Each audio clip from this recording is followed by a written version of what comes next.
Continuando o nosso estudo da geometria analítica, hoje nós vamos conhecer a representação da reta no plano cartesiano.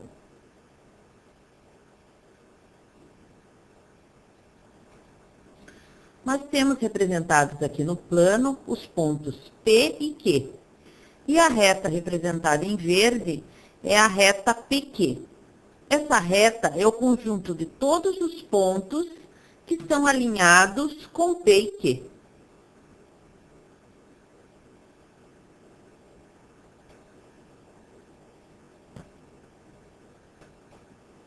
Nós sabemos que dois pontos determinam uma única reta. E é exatamente o que podemos ver aqui. Nós não conseguimos imaginar uma outra reta que seja determinada por P e Q, a não ser uma reta coincidente com a reta que está aqui representada. Isso nos garante que nós podemos definir uma equação e que essa equação representará a reta definida por P e Q.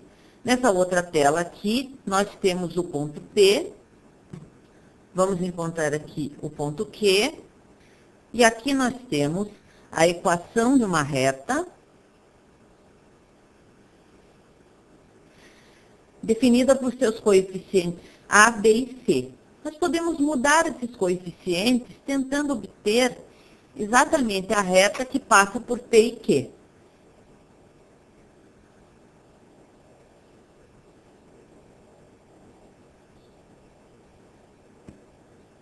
Então, aqui nós temos uma reta que passa por P e Q.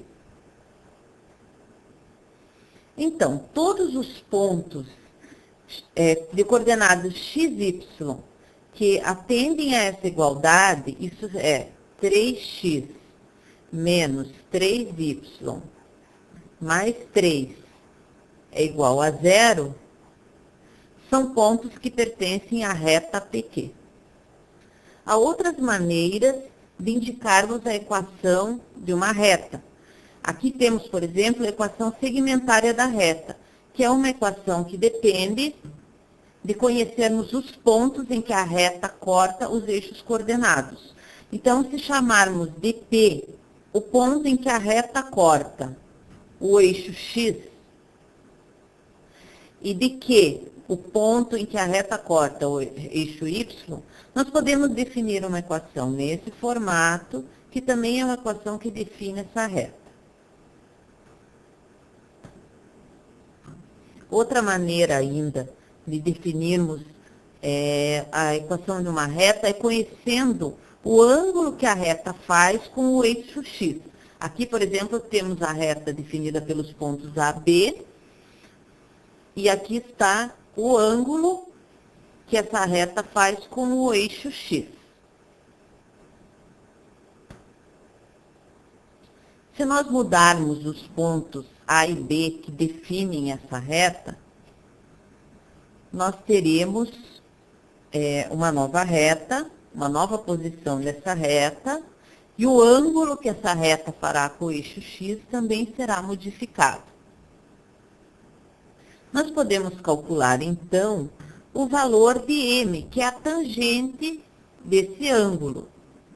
Como nós podemos calcular o valor de M?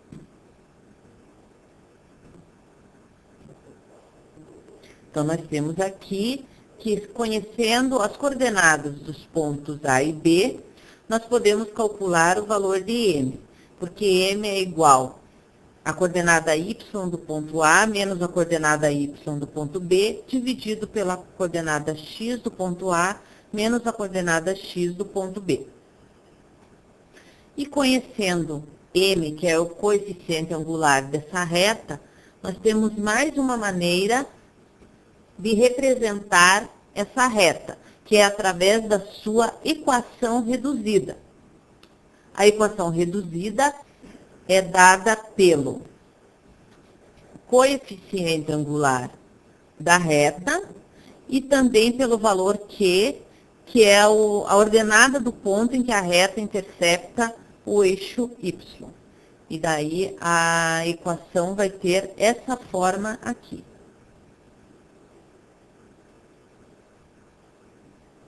Conhecendo todas essas informações sobre uma reta representada no plano, nós podemos, inclusive, compará-la com outras retas representadas no mesmo plano, verificando se as outras retas são paralelas, coincidentes, perpendiculares ou apenas concorrentes a ela.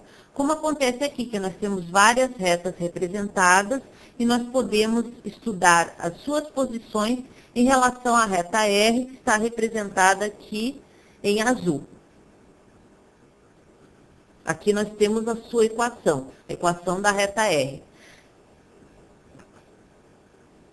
Apenas observando os coeficientes das equações que nós estamos comparando, nós podemos obter que elas sejam, por exemplo, paralelas.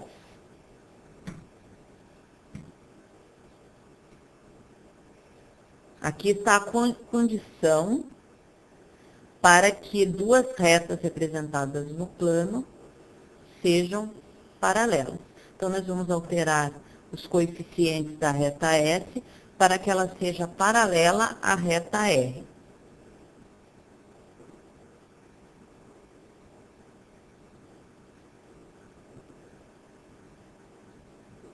Então, temos aqui a reta S paralela à reta R. Vamos ver agora a reta U. Qual seria a condição para ela ser perpendicular à reta R?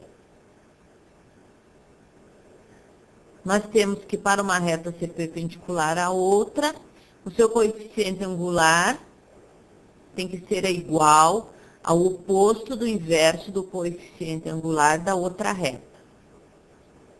Então, vamos alterar os coeficientes da reta U para que ela seja perpendicular a R.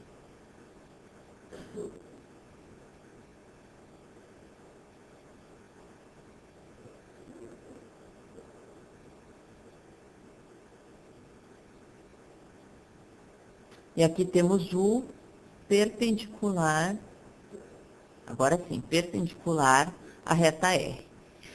Para que uma reta seja coincidente, a gente já viu que os coeficientes têm que ser iguais.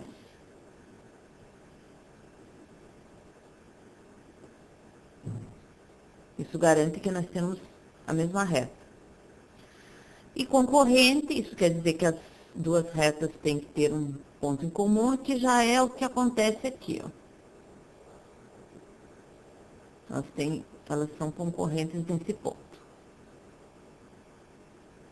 Então, nós vimos aqui que a álgebra pode nos ajudar no estudo da geometria. E é justamente nisso que consiste o estudo da geometria analítica. Um abraço para vocês e até a próxima aula.